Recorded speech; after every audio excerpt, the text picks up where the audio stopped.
Questo è Humans of Nonprofit e qui con me c'è Josh Hirsch. Josh, welcome here. I'm Thank so you. happy you're here. Tell us more about yourself. Raccontaci un po' chi sei, il tuo lavoro.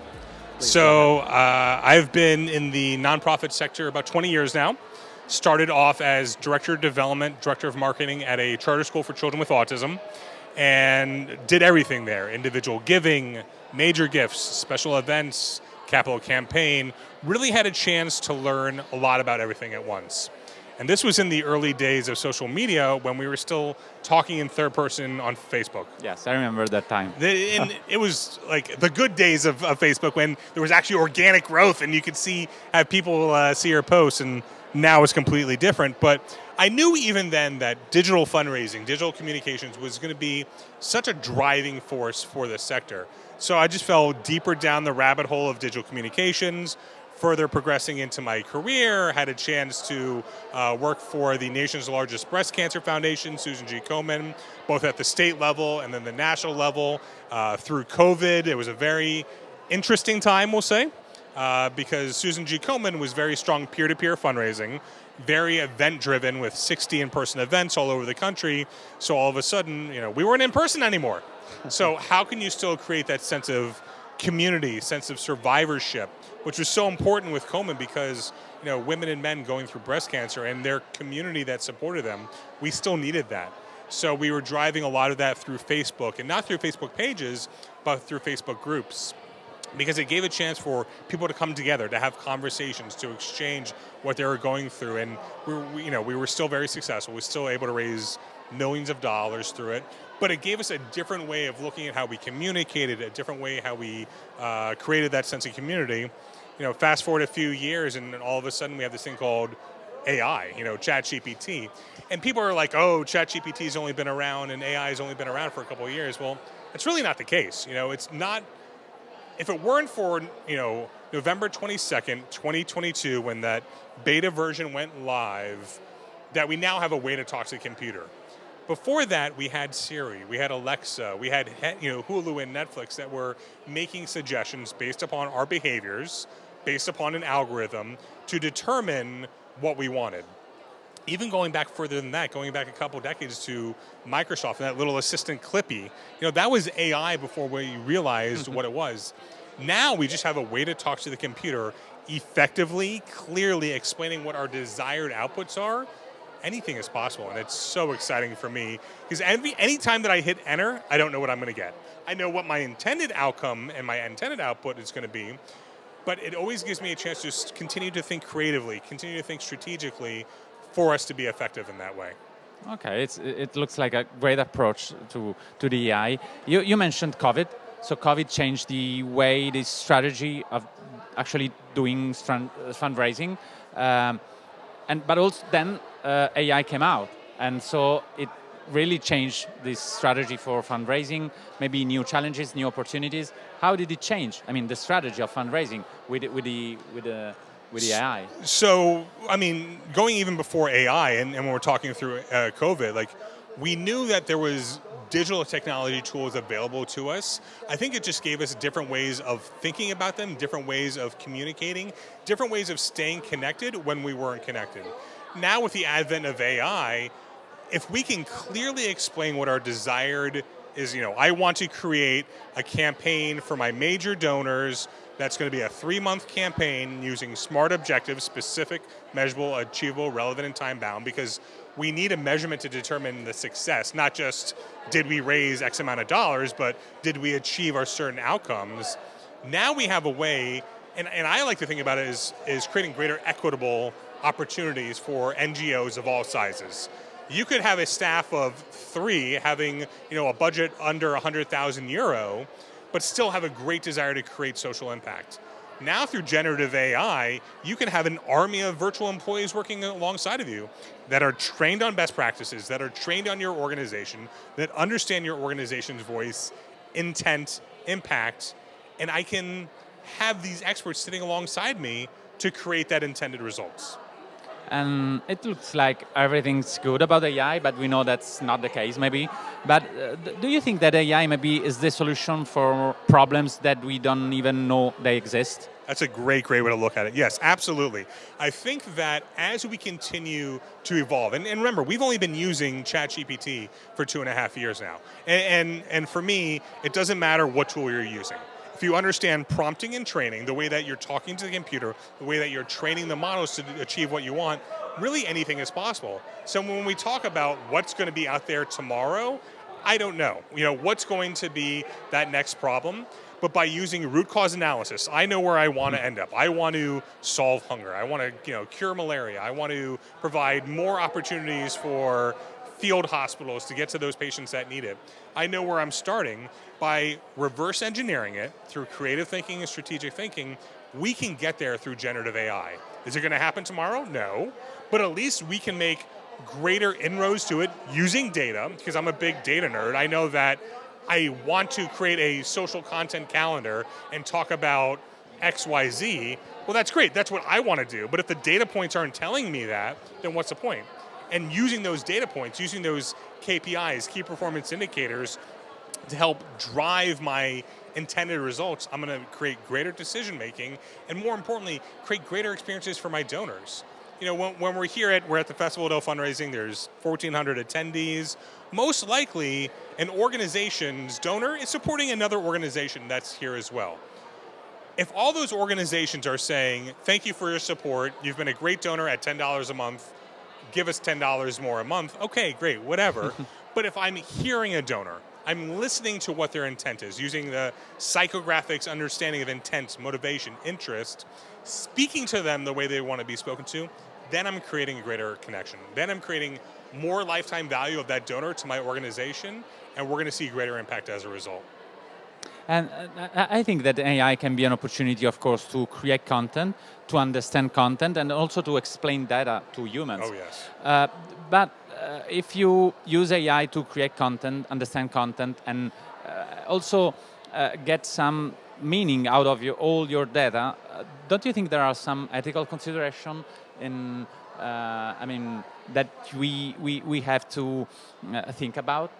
Is there something about ethics, about how you use AI in a safe manner? Absolutely. So we want to make sure that we are using AI ethically and responsibly for our donors. I'm a big proponent of you must, and I'm going to look in the camera when I say this, you must have an AI usage policy. You need to have those guardrails in place that are structuring how we're going to use our data. I want to use my data to inform my decision making, but I also want to anonymize my data. So let's say you support my organization. I'm going to remove your name when I put it into a tool like ChatGPT, but I'll assign a donor record ID to you. So I know externally, donor record ID 374 equals X donor. I'm going to remove your mailing address because, once again, I want to protect your anonymity, but I'd use your zip code because that zip code is going to give me geolocation trends. Quantitative data is great. To me, qualitative data is much more powerful. Yes, you're a donor. Yes, you give this much, but why? Why are you donating to my organization? So having that AI usage policy in place creates that guardrails. I know that I need to be transparent with my donors. Donors are getting much more educated. They know that there's this thing called ChatGPT. They know that there's AI. They know that there's AI being used to help inform that decision making. I firmly believe that we should be very transparent with our donors. I believe that at any time, if a donor says, let me see my donor profile in your CRM, you said, sure, come see. This is how I'm using your data points to make decisions, to create greater connections with you, so your philanthropic investment is creating social impact at its highest level possible. So there's also, it's also about transparency, privacy, and also maintaining trust from the donors. Yes. Do you think, is it the role, in Europe and China and the US, we have very different approaches in terms of how we regulate AI. Yes. With government policies, we have the AI Act. Do you think that is it also the responsibility of companies to create guardrails, as you said before, and not only a responsibility of the governments and institutions to create maybe some regulations that can limit the usage of AI from by companies and organizations as well. I think that, in an ideal world, we would have an overarching policy that the entire world is using AI in a certain way. Global policy. Right, global policy. We're not there yet. I don't know if that's ever going to happen. I think that there's just too much division between different cultures, different uses of data. Thinking about GDPR versus like how we are in the States, over in Europe, y'all are a lot more hesitant and use of data, use of email, how you give permission. Whereas in the US, it's like, if I give you my email, boom, whatever you want, send it along. And that's just the way we operate. Same thing with AI. I think it starts at the organizational level. I think the organization has to adopt that policy. They need to ensure that they're not just doing it without structure, without decisions, that having that policy in place is creating those guardrails. And even still, once you have a policy in place, it's not a document that you place on the shelf and forget about it. Has to be a living document, has to be constantly evolving, because we're learning every day there's new ways to use AI. Every day there's a new company, a new startup that says, hey, here's this tool. We've got AI baked in. There's a difference between passive use of AI and active use. Right now, a lot of our CRMs have AI underneath the hood. We don't even realize it. Like when you think about you're using, even for example, Meta, on Facebook, and it gives you those recommended times of posting, that's predictive AI. But we're not thinking about that that's being AI. We're just saying, okay, well, the algorithm, swap the word algorithm for AI. Or I don't know for those who have seen the new Mission Impossible movie, but the entity is the extreme of AI. It's we're going to know everything. We're going to use AI not ethically and change the world. Do I think we're ever going to get there? I hope not. But if we don't have those guardrails in place, if we're not managing it ethically and responsibly from an organizational level to start with, the entity may be here before we know it. Yes, I think algorithm is a lot less scary than AI. If you say it's about machine learning or algorithm, is a lot less scary. As you may know, one of the most well-known institution being very vocal about the risks of AI, I would say, unsurprisingly, is the Vatican. So the Pope and the previous one, Papa Francesco, but also the new one. And of course, here in Italy, we feel that I live in Rome, so the Pope is quite close to where I live. So we feel the influence of such an important leader, whether you believe or not. But it's not that. It's just someone that can be quite influent to say, okay, you have to take into consideration that AI can be some good opportunity, but it can be harmful to humanity. Do you think, I don't want to talk only about institutions, but I'm very curious from a US perspective, how you feel about so much talking about the risks of AI? Don't we need to be more positive about the outcomes of AI? Because it's a great opportunity. And here in Italy and in Europe, we feel that, we are thinking of the bad things that can happen and not thinking about the good things enough. Do you feel the same? There needs to be a balance. We have awesome intent. We know that there's a lot of opportunities for it, as you said. But if we don't go doom and gloom, I'm not of the sort of mindset of just focus on the negative, but if we don't think about the negative, we're going to go down that path. We're going to find nefarious individuals, and it's in everything. We're going to find the scammers. We're going to find the people that want to do harm, that want to leverage your organization's brand name for their ill intent. And if we're not thinking about that, we're going to go the avenue of the entity. That's what's going to happen. If we're not focusing on the negative and we're just forgetting about it, that's going to be a problem as well. Yes, I understand. You got to have a balance. Yes, I totally agree. What about the trends that you can see in the next future? There's also this AI for good thing, which is interesting, and maybe we're not talking enough about AI for good. Do you think is it going to be a trend, AI for good? If it's either for good or for bad, or maybe there's something in between? What kind of trends you can try to. So the way that I see it, evolving over, and I'm not going to even see the next few years. Like this is going to happen over the next few weeks, few months. Like it's just going probably. so quickly that I believe that we're going to get to the level where I can create a donor journey for each individual person based upon the data points, based upon the way I want to connect with them. Can we do that without AI? Absolutely not. So let me rephrase that. Can we do that without AI? Yes. Do you have time in your day? Absolutely not. Yes. So using it for efficient manner, using it to create those bespoke donor journeys, making someone feel like they're the only one in the room when they're reading an appeal from you, that's where we're getting.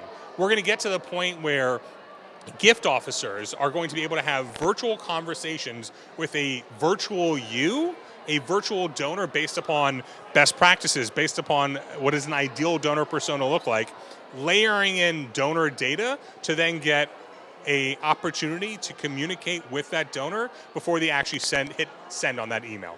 And knowing how is this email going to, captivate you? Are you going to respond to it properly with what my intentions are? That's where we're getting. And I think it's going to be a lot quicker here than we realize. So after asking you something we usually ask the AI, making predictions. So you were the first human prediction engine or recommendation engine. How about the recommendation on for organization and non-profit organization on the use of AI for good and.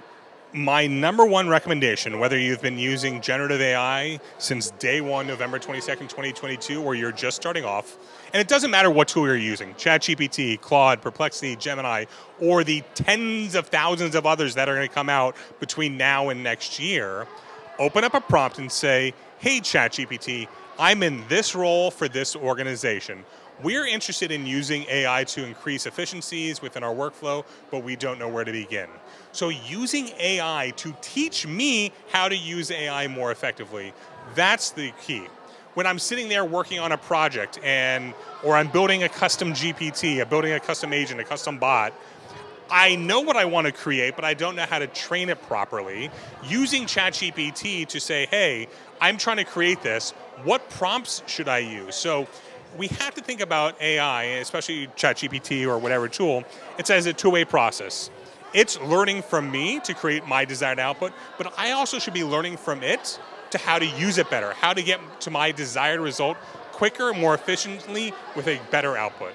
So it looks like it's all about questions because we get the answers through AI somehow. Is there any questions that you can imagine which AI cannot answer to? I mean, what's the meaning of life? What's the meaning of life? Okay, 42. Yes, you got it. The smart man here. He got the reference. Hitchhiker's Guide to the Galaxy. Yes. Go check it out. We put in the notes of the podcast. Okay. Is there any question that it can't answer? I don't know. I think that if we're training it properly, if I think we provided the right data, what is the cure for cancer? What is the cure, for global major issues? I think that AI, let's take breast cancer research, for example. Inroads are being made because doctors are able to analyze data at much greater pace, speed, efficiency because they have access to models like ChatGPT. Could that have happened 20 years ago? No, we wouldn't. I think that in the medical field, I think in these areas where real change can be made is where AI is going to come into play. Okay, Josh, so interesting. We could talk about this for hours, but there's not always the time, and maybe AI will help if we need more time. So thank you for being here. Grazie di essere stato qui al podcast. So hopefully we'll see you next year. Absolutely, that'd be great. Thank you. Thank you. Thank you. Grazie.